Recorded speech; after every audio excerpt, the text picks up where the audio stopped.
Welcome, everybody, to Next Gen Leadership Live. I'm your host, Jimmy Ryan, and today we welcome Sasha Stair and Gino Fronte. What's up, guys? Say What's hello. happening? Happy What's Tuesday. up? All right, so we're going to talk about this. Where do you get your dopamine from? I think this is a great topic. I like because I'm just looking at it like myself. Like, okay, well, what do I really enjoy doing? Like in my job, I like making phone calls and just like doing calls and calls and calls and calls and calls and just like adding up a list. I'm kind of a freak with that though. So like I don't think everybody's like that, but I think that we can put this in a lot of different realms for leadership. Gino, where do you get your dopamine from? Well, I mean, it's interesting. What you just talked about is, kind of old school dopamine, right? Is a reward system. If you do this, then you'll get that. I mean, that's how we used to program. That's how our parents programmed us. And they also said, if you do this, then you get the belt, which doesn't happen anymore. But there was also negative reinforcement as well, right? It wasn't all positive reinforcement. And I think dopamine, and I used dopamine the other day because we were joking, but really it comes down to dopamine, serotonin, like all these oxytocin, all these hormones that we have is really what drives our mood. I'd like to say that my mood is driven because I meditate. No, it's not. I'd like to say that it's because I had 3 cups of coffee this morning. It's not. That helps. Maybe it changes things in your hormonal system. But ultimately, these things are really what dominates our feelings. And there's so many things that influence it throughout our lives. And one thing as a leader that's really difficult, probably the most difficult thing as a leader, is when you're walking through a physical office and everybody in that office is experiencing a different kind of emotion. You walk into the first guy's office, he's having a great day, gives you a high five, right? You walk into the second person's office, they're kind of down in the dumps because they just lost a deal yesterday. Walk into the third person's office and their family member's sick. Walk into the fourth person's office and something great happened. Their kid graduated from college. So it's not any one of these emotions that's good or bad. It's the change in emotions that cause the problem. And so we're always chasing something to make us feel better. And I think what's changed, and Sasha, you could chime in, what's changed over the last decade is how often we're looking for that reinforcement. I mean, we need it now. It feels like we need it, like a drug addict, like every few minutes. And hence social media. Yeah, I mean, bottom line, we all want to be loved, accepted, seen, heard, right? And so anything that helps reinforce that is something we're looking for. And unfortunately, I think to your point, things like social media have potentially made that more of a dependency than less. I personally have an addiction to chaos and went through Al-Anon, 12-step program for a loved one of an alcoholic, because I was raised by an alcoholic father and had to learn very quickly to pay attention to in life. I like chaos because I know how to manage it and I'm comfortable with it. And that's a good thing and a bad thing, depending on how I manage that, right? So it's a good thing because you can throw me into a fire and I'll be the one that's like, we got this. I'll get everyone calm. We'll put a plan in place. We start moving. We get things done. But it's a bad thing when I start to find myself attracting more of it into my life than is necessary just to make myself feel more accepted, right? So it's almost like we have to pay attention to our habits and the things that kind of pop up in our lives that we go like, where are those patterns, right? Where do we see ourselves like constantly searching for, looking for that acceptance, that affirmation that we're good enough, that we're worthy? Because that's typically both where we're tapping into the stuff that helps us feel better, but also potentially areas where we might be falling down the trap of things that are not necessarily a healthy source of dopamine. Yeah, I mean, it's what you just described is I could think of a couple of employees, former companies that I worked at, where they would like come in as the hero at the end, and they would like do this amazing like bend over backwards trick and fund just at the last minute so that nobody gets upset, right? And they wanted praise for that. And myself as a leader, I had to be the honest person with them and say, I will not give you praise for something you should have avoided in the first place. That's being a good leader, is telling them the truth and saying, I'm not going to applaud you because you should have prevented this, right? So a lot of what you're describing too is it's reactive. Right? Mhm. We're very reactive, and so as we become, and we've talked a lot about discipline. As you become more disciplined, chaos actually becomes super distracting, and you're like, I don't want that, And I'm with you though. I used to be a firefighter. Yeah. Now I focus all my time on trying to prevent fires. I'm like a Smokey the Bear. But I think being aware Right. of those triggers and how you respond is the part that matters as a leader, because we all have something, right? But if we know it and we can see it creeping back in, we can not only correct ourselves, which leadership starts within, as you know, I talk about that all the time, starts with you. But then also, if you're going to guide other people through their own triggers, you have to be able to not only understand yours, but understand theirs and the signs of when they are going down that path and be like, hey, in a loving way, let's pull you aside. Let's have that conversation, right? Not a healthy source of dopamine. How do we fix that? Yeah, guys. Wow. I think that it really is a discipline type of a thing. And where you're getting your dopamine from, it might be from like running around fighting fires. But I tell you what, I get a lot of dopamine out of preventing them too.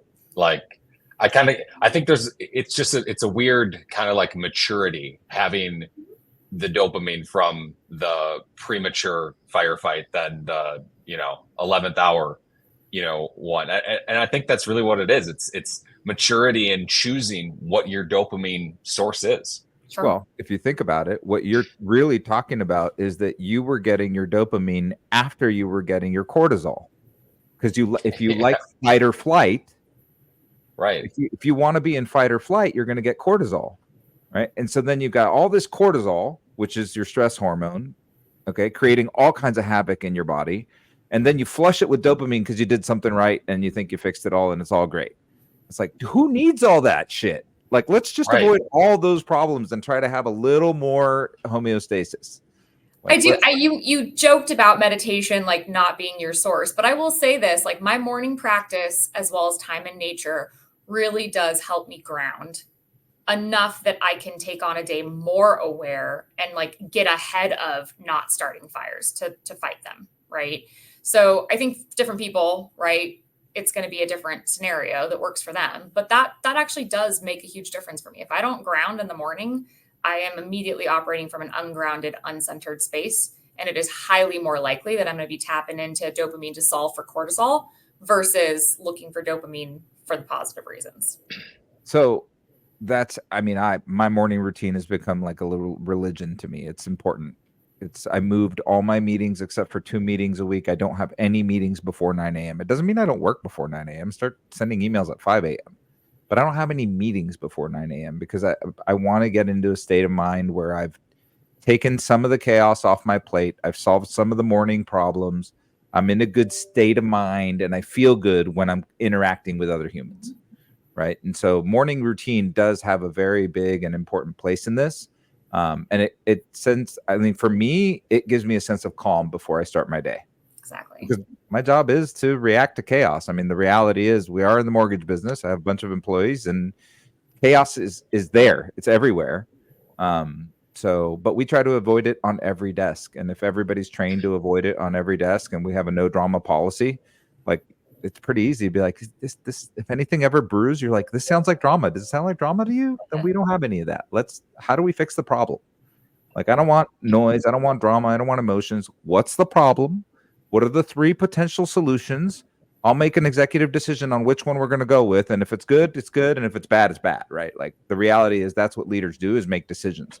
Not all of them are right. God knows I make mistakes. Well, in going back to dopamine, what about like working out too? You know what I mean? Like that's a huge source of dopamine, and it doesn't just have to be work stuff. I mean, like, are your dopamine addictions are they healthy? Because I mean that's what you want. You want to do it, but is it like is it scrolling through social media? Is it binge watching Netflix, or is it working out?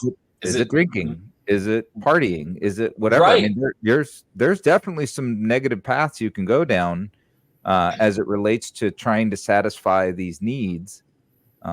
You have to. You're human. You're going to have to satisfy them somehow. So you just have to try to choose good things to offset them. And it's kind of like that. It's kind of like the habit stacks, right? Like you get the same feeling from good things and bad things, or similar enough. So try to pick the good ones. Well, Right. it's a balance. And again, to your point, we're human.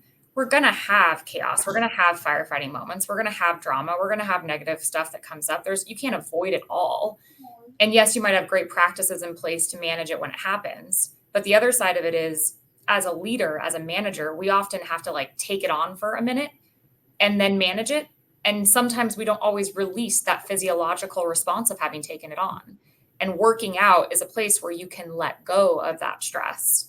And again, you can't tend to other people's cups if you don't fill up your own first. So start with yourself, get yourself in a healthy place. And that's not just getting yourself hooked up on dopamine in a positive way. It's also releasing the cortisol in a healthy way. Yeah, I'll tell you, days that I don't work out are worse than days that I do. Every time. 100% of the time. It really is true. It's a weird truth. It just doesn't feel right. It's just you're off. And you don't know what it is. It's 3:00 and you're kind of tired and you're like, I don't just not feeling it today. And then you're like, oh, I didn't go to work out. It just, I think it sets, as we started the call, all these hormones, I think it sets them into a good space by working out. Like you said, we burn off the bad stuff and bring on the good stuff, and it puts us in a good direction for the day. Not to mention feeling so accomplished, right? I go at 5:00 in the morning, I'm driving home at 6:30. At 6:30 in the morning, I've already crushed my day. I've already done more than most will do by 9. So waking up early is a huge thing. And I was just listening to Andy Elliott's podcast, and it's called The One Percenters. And the first thing they were talking about was getting up early and working out early. It's one of those things when you look at the common habits of successful people, waking up early and working out early is one of those things that it doesn't guarantee success, but it sure does set you on the right foot. It does. Make your bed. That's another one. It's so silly and so simple and so easy. But man, does that not only create that habitual behavior that you can build off of, but it's an accomplishment. What a silly accomplishment that can actually be so profoundly impactful. Yeah, and I mean, listen, the saying "early bird gets the worm" came from somewhere. Yeah. It wasn't a mistake. It's true. Yeah. So, gosh, I just lost train of thought.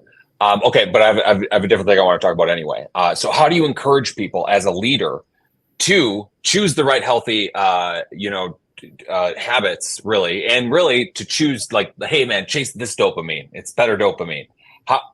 How are you as a leader doing that? You want to attack that, Sasha, or you want me to go? Sure. Yeah, I mean, a couple things. One, especially when I'm coaching folks, I am focused on helping them figure it out for themselves first. So it's asking the right questions so that they can determine what fits for me, what makes sense for me, what actually gives me joy, and help them dig deeper into those questions so that they understand, is it really giving me sustaining joy? And is it a good, positive, healthy joy? Or is this a type of joy that I like my chaos, where I'm addicted to it because it's what I've always known and where I'm comfortable? And then maybe it's coaching them through realizing that and understanding that so that they can go, oh, it's not actually, solving problems that makes me happy. It's, being around my family at the dinner table, having meaningful conversation, right? Or whatever. I just made up an example, right? But I think having those situational leadership abilities where you can walk in person to person and coach them through that process so that they can figure out what's best for them. That's usually my method to the madness. How about hobbies? Mm-hmm. How about asking people about their hobbies? What do you like to do? And they'll be like, what does this have to do with this? Just, they have to go to their happy place for a minute, right? So I wore this shirt. The grill father. The grill father. Right? I mean, look, love it. That's my happy place too, right? So I go to the gym, I get dopamine, is. Right? I have my morning routine, I get dopamine. When I'm cooking, I get dopamine. It's what I like to do, right? When I'm messing with these fish back here that drive me crazy, right? It's it's complicated, but it gives me peace. And all of that is time away from email. So for me, if my chaos is in my email, everything I do that's outside of that gives me peace. Right. And so I like I think it's called the Pomodoro method, where you work for 30 minutes of focus and 10 minutes off. And you could change those times. It doesn't have to be 30 and 10. Maybe for you, it's 20 and 5. Maybe for you, it's an hour. And I wish I can't get to an hour of focus usually. But 30 minutes of focus, 5 or 10 minutes of break. mess with something you like, go water your plants, go do something that you enjoy, get that little dopamine hit and say, okay, what am I going to tackle next? And then go tackle the next thing and go tackle the next thing and get healthy rewards from managing the chaos. If you're in a leadership position, I don't even like the word chaos. Like, we have challenges to solve, puzzles, right? And so let's approach those puzzles in a positive way and solve them. And then once they're solved, by the way, this happens a lot when you're a leader, is you try to figure out why it happened at the same time as you're trying to fix it. That's a huge mistake. I've gotten so much better results from fixing the problem first. And when they try to figure out the excuses and the why it happened, is listen, none of that's important right now. Let's solve the problem. That's going to take us to a path where we need to go anyway. We'll figure out how it happened later. And so let's solve the problem, get past the challenge. Anxiety comes down for everybody, right? And then you can have an adult conversation when people are not in fight or flight. You can have an adult conversation and say, okay, listen, that was totally avoidable. Clearly, you're not using your checklist. Have you used your checklist lately? No. Okay, listen, I know you've been doing this for 30 years, but when you use a checklist, these things don't happen. That's what they're for. All this isn't because you're not smart enough or you don't have the skill. This is just because you forgot. Or time box event. Like, I hear what you're saying, and I think you're right. But sometimes people are so emotionally triggered that they're not going to be able to get out of that fight or flight response without just releasing the valve. And so it's like, okay, fine, you get 2 minutes, right? Lay it on me. Go ahead and vent. But when those 2 minutes are up, no complaining, no excuses, no whining. We're going to move to solution. And honestly, there's always going to be bigger things in life that are going to require more than 2 minutes. So this is not a one size fits all. But generally speaking, when somebody's charged up about something at work, 2 or 3 minutes of venting is enough to just like let it out of your system. And then now let's get to what you talked about, right? Let's talk about the solutions. Let's move forward and like leave the drama in the past, right? Yeah. Let someone have a 5-year-old temper tantrum for a hot minute. Yeah, I always relate it to fishing because I love fishing. I wish I did more of it. It's one of those things on my list of things I want in my life is more time to go fishing. But it's the same thing. If you pull too hard, the line will snap, right? So you got to let that fish run when it's angry. And you have to know when the time is that you can reel it in and when you can't. Yeah. And so I think it was Hal Elrod that said that the successful people are measured by how long their pity party is. You know, and bad things happen. And so when you identify that bad things happen, say, okay, I'm going to be pretty bummed about this, but I'm going to give myself 5 minutes. And then when this pity party's over, I'm going to go back to work. Yep. So I totally believe in that 2 to 5 minutes. Also, I believe in the fake email. Type the email out, angry as all hell. Just don't put anyone in that 2 column. Don't put anybody in the 2 column, and then email it to yourself and then read it. Because for whatever reason, and I don't understand this, it's not the same when you read it before you send it than when you read it after you send it.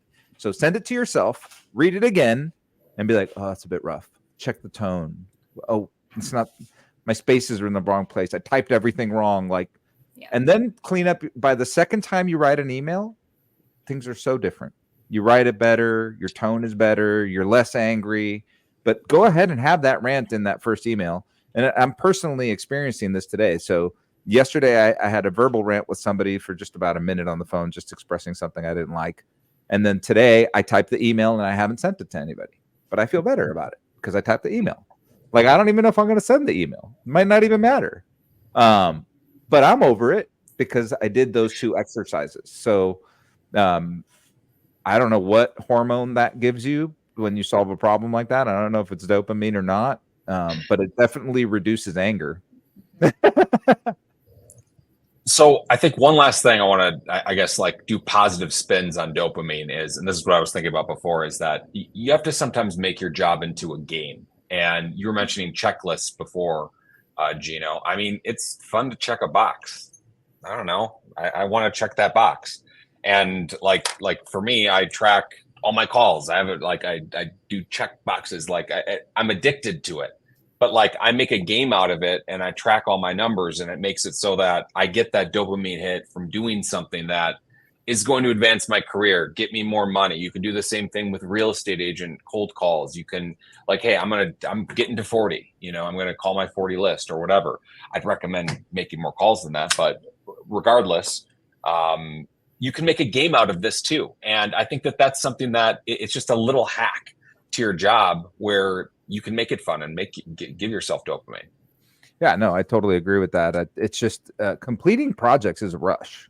I mean, there's no doubt about it. You complete a project, you feel good about yourself. You're patting yourself on the back for at least 20 minutes. You're like, I can't believe I did that. Good job, good job. You know, so if you could do that often and stay in that zone, right? When people say they're in flow state really means accomplishing things.